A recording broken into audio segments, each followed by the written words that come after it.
Qué lindo, Fernando. Bueno, hablemos sobre estas 11 claves, ¿no? 11 claves para vivir 11 la claves vida, para ¿no? vivir la vida.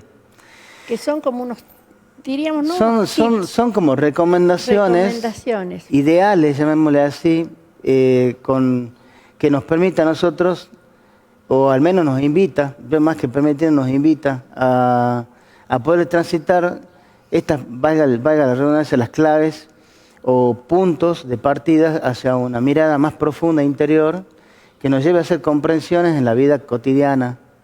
Y desde ese punto de vista hay pasos, claves, condiciones que están desarrolladas en el libro, que son importantes, tal vez alguna parte de nuestra vida donde ya necesitamos reordenarnos muchas veces, ¿no? reordenar eso. Yo en otro libro hablo de que Sí. hay muchas personas que no se pueden hacer un replanteo en la vida porque nunca se han hecho un planteo. Ah, Entonces no puede haber un replanteo. No puede Bueno, decir acá a esto dónde es así. voy, Tiene que ver con reinventarse. Exacto. Tiene que ver con darse la oportunidad de poder encontrar esa mejor versión de cada uno. Por eso hablaba al inicio del niño interior, porque el niño interior muchas veces está de alguna manera encarcelado dentro de nosotros en algunos recuerdos que no queremos volver a peregrinar, volver a observar, y donde hay un montón de disfunciones emocionales. Esa observación, siempre he tenido yo esa duda, ¿no? Siempre se habla del niño interior, de volver a sanar heridas, pero ese proceso de introspección, ¿cómo se hace, Fernando, con meditación? Bueno, lo que pasa es que nosotros tenemos vívidos todos esos recuerdos del pasado, por tanto, no deberían llamarse recuerdos, sino vivencias. Y dentro porque cuando uno recuerda con olores, con sensaciones, con emociones. Palabras no es una película que yo veo y me conecto o no emocionalmente, no. Cada vez que yo traigo una experiencia del pasado, recuerdos, en realidad es una vivencia, yo estoy viviéndolo de nuevo, es decir, se convierte en presente ese pasado. Entonces, en función de cómo sea mi conexión emocional, porque en el momento que nosotros vivimos suceso en una determinada época del pasado, probablemente no hayamos tenido, o seguramente no hayamos tenido, las herramientas de la madurez que hoy tenemos. Entonces, volver al pasado y reencontrarnos en ese recuerdo que se convierte en un presente, porque trae todas las emociones, tiene toda la información ese recuerdo, olores, sensaciones, como te dije, emociones. Entonces lo estamos viviendo de nuevo, eso es una vivencia. Tener herramientas de haber vivido la vida, de haber pasado por situaciones adversas, haber sido resilientes, superar adversidades. Tenemos herramientas nuevas, conductuales, para poder volver a ese pasado y modificar esa emoción. Que lo que modificamos nosotros es la emoción. La emoción de ese suceso, y hacer, obviamente, eso implica una comprensión anterior a la emoción. Porque si yo puedo decir, bueno, haz de cuenta, vamos a hacer algo muy trivial, muy trivial, pero realmente puede llevar a ser más ilustrativo.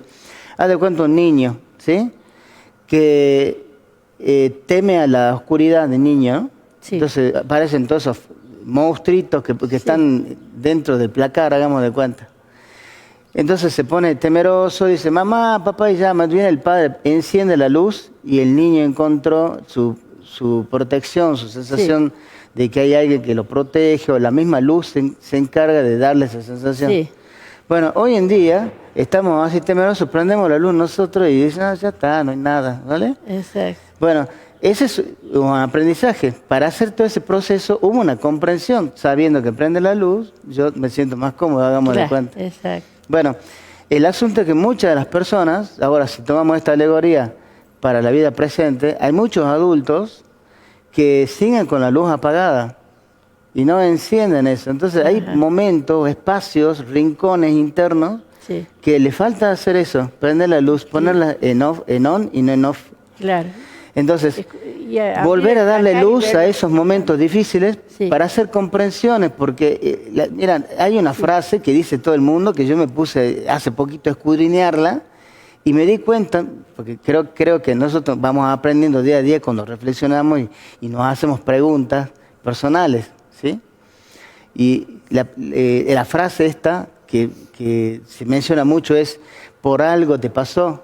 Las cosas siempre suceden por algo. Suceden por algo. Bueno, mira, es sencilla es cierto eso. Pero yo también creía que era cierto. Ahora no lo creo. Ahora te explico por qué. ¿Por qué? Porque en realidad no debiese ser que las cosas suceden por algo, sino que las cosas suceden para algo. Para algo. Porque la preposición por, ¿sí? tiene que ver con una justificación, con algo que sucedió, es decir, salud. Sí, gracias, perdón. El por significa causa. Causa. Entonces, por ejemplo, nos lleva a una justificación, por darte un ejemplo. ¿Por qué hiciste eso? Porque tal cosa. Sí. Ahora, si yo digo ese para implica finalidad. Claro, para algo me pasó. Para algo me pasó. Entonces, ¿cuál es la finalidad? Esto es un tema importante. Sí. Si nos preguntamos una pregunta mayéutica, es una pregunta filosófica. Sí. Entonces yo me pregunto, ¿para qué me pasa esto? Fíjate, para los que están escuchando. Sí. ¿Para qué? ¿Por qué estoy viviendo esa situación? ¿Y por qué se porto mal? ¿Porque no hubo ética? ¿Porque me maltrata? ¿Porque no tiene manejo emocional? De cuanto hay miles de por qué, hay causas. Sí. Ahora yo me pregunto, ¿para qué me pasó esto? Ya me desvinculo de la persona y me quedo con el suceso. Con el suceso. ¿Sí? Muy bien. Claro, y cuando eso acontece, yo digo, bueno, ¿para qué me está sucediendo esto? Bueno, para aprender determinada cosa, de cuenta, para aprender la tolerancia, para superar los miedos, para perdonar, haz de cuenta.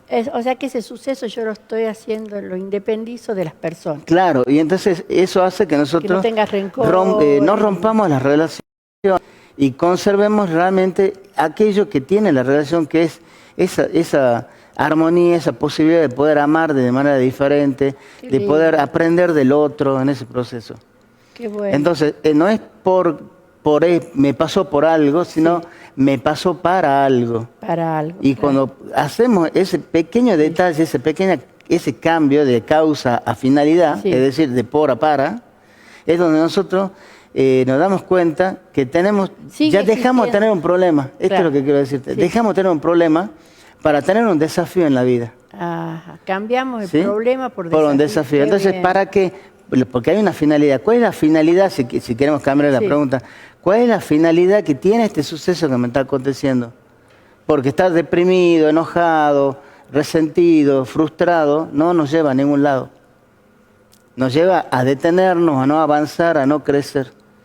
Entonces, cuando preguntamos cuál es la finalidad o para qué, yo estoy encontrando un montón de posibilidades o puertas que pueden abrirse para ir hacia latitudes o caminos para peregrinar o transitar tal vez por senderos nuevos, insospechados para nosotros, empezar aventuras nuevas en la vida. Exacto. Porque si no, morimos. Exacto. Qué lindo lo que vos decís, cambiar problema, la palabra problema por desafío. Por desafío. No es un problema, es un desafío. Es un desafío.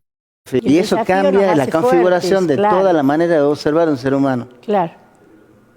Por ejemplo, si tú tienes una persona con la que tienes una vinculación, hay mucho amor entre los dos, y resulta que en ese proceso surge algo que es doloroso.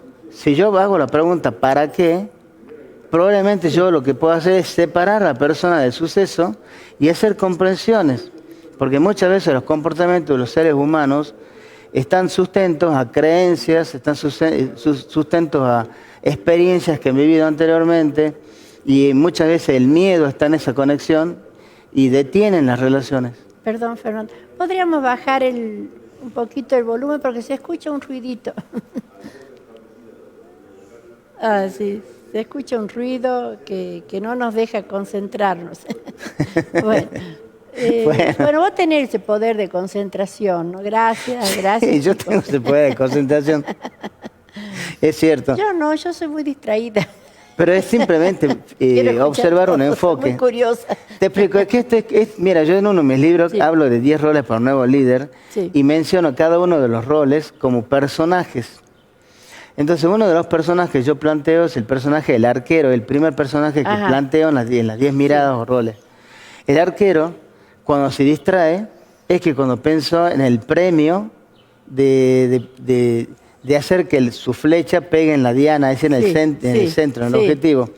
Cuando está en ese objetivo, ¿sí?, y a la vez está observando todos sus competidores, perdió la fuerza de ese tiro. Ajá, o sea, cuando uno está enfocado solamente en el objetivo y no se distrae por todo el entorno, ajá, ese es un desarrollo de concentración muy importante. Eso, ¿no? Qué importante que es aprender a hacer ese tipo de concentración. Por supuesto, ¿no? Porque eso incluso, es más, mira, yo en este momento sin prejuicios, estoy armando un libro, estoy armando un curso digital, sí, que se llama Cómo superar la procrastinación. Justamente uno de los conceptos es no distraerse. La procrastinación es la inhabilidad que nosotros tenemos de poder cumplir con nuestros objetivos, con nuestras metas lo dejo para mañana, a tiempo. Estamos posponiendo, postergando todo el tiempo. El asunto es que cuando se tratan de tareas, probablemente está bien, de alguna manera lo resolvemos. Sí. Pero cuando ya nos posponemos en algunas cosas en nuestra vida que son importantes y las dejamos pasar, como ser felices, como poder lograr algún objetivo personal y cosas así, es doloroso, difícil. Y muchas veces hay que ser valientes y mirar adentro y tener la humildad necesaria para aceptar las situaciones por las cuales estamos deteniéndonos, que estamos posponiendo las cosas. Sí. Claro, ¿no? Y no posponer, porque muchas veces nosotros decimos, bueno, me lo dejo para mañana porque me implica un desafío muy grande y no lo podemos hacer. Exactamente, esos desafíos tienen que ver con condiciones o determinantes emocionales y que dependen de que venimos hablando del pasado. Muchas veces no vamos al pasado y no descubrimos o redescubrimos situaciones que nos hacen detenernos. Porque a veces las situaciones pueden dolernos, ¿no? Mira, te cuento un caso puntual que me está pasando, con el debido respeto obviamente de uno de los consultantes que yo estoy atendiendo. Yo estoy haciendo sesiones de mentoring y coaching sobre estos contextos. Sí.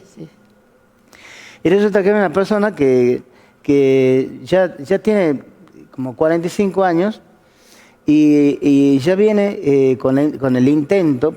A ver, vamos a hacer primero, voy a hacer un paréntesis con el tema de intento. La gente dice, voy a intentar hacerlo. Y intentar para mí tiene que ver con haberlo hecho y no haberlo logrado. Son dos cosas diferentes. Es decir, intentar hacerlo es no hacerlo directamente. ¿Sí? Ahora, cuando uno lo hizo y no lo pudo lograr, yo lo hice, pero lo intenté y no lo logré. Son diferentes. Entonces, el intentar es posterior a haber generado una acción y no anterior a haberle realizado la acción. Entonces, esta persona estudiaba y abandonaba una licenciatura. ¿Sí? Estaba estudiando haciendo un estudio de grado y cada vez que empezaba, no lo terminaba. Volvía y ya la cuarta vez. Entonces ahora, de nuevo, claro, es que el alma le está pidiendo, termina eso, no dejes nada a medias, cierra los círculos. Entonces me convoca y me dice, quiero que me ayudes a emprender este camino que he fallado en varias oportunidades. Pero cerrar los círculos, pero si le gusta la carrera. Porque pero cerrar círculos en la vida. Pero en la vida. Él le gusta la carrera, pero no la pudo terminar. De hecho, es profesor, pero no es licenciado en eso. Claro. Entonces, bueno, la cosa es que empezamos a hacer, obviamente las conversaciones, las sesiones, y en medio de esas indagaciones se descubre que el asunto había pasado con una conexión con la madre, porque él era el mayor de los hermanos, y resulta de que tenía en su adolescencia, con 14 años, cuidar a un bebé, darles de comer, el que le seguía él tenía 8 años, y bueno, él estaba como niño jugando, un adolescente jugando. Sí. Y el menor el que le seguía, era muy travieso, dice, entonces no hacía caso.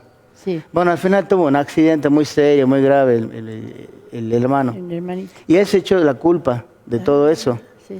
Entonces, cuando hablábamos, yo le decía, ¿cuál es el sentimiento que surge cuando te sientes abatido, cuando estás justo en el momento donde procrastinas, donde postergas, donde pospones realmente las cosas importantes para ti, que no te están dando la oportunidad de sentirte merecedor de obtenerlas? Sí.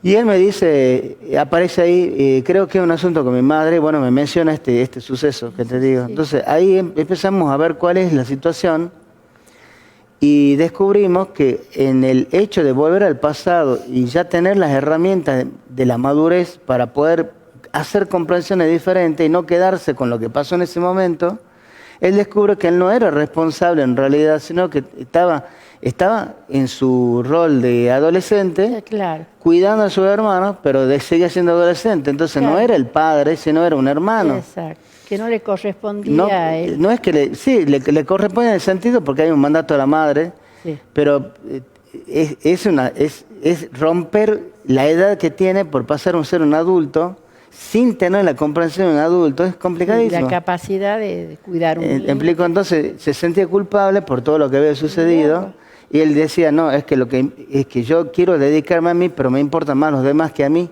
Entonces nunca se daba la oportunidad.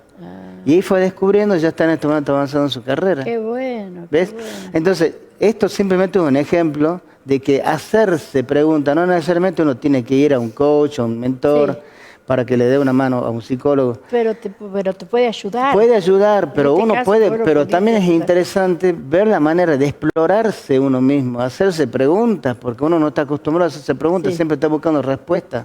Sí. Y yo digo que vivimos en el mundo de todo lo instantáneo, de la sopa instantánea. A todo le ponemos agua caliente y al polvito y ya tenemos algo hecho. Exactamente. ¿Sí? Entonces, así que pretendemos que la vida sea, que todo se resuelva fácilmente. Y hay que tener un esfuerzo interno, un compromiso profundo para poder nosotros mismos hacernos nuestras preguntas. Por ejemplo, preguntas muy sencillas que son profundas y tal vez difíciles al mismo tiempo. ¿Soy feliz? ¿Qué es la felicidad para mí? ¿Qué es aquello que me acerca a esos momentos o a esas emociones en los cuales yo me siento pleno, por ejemplo? Al estado de bienestar.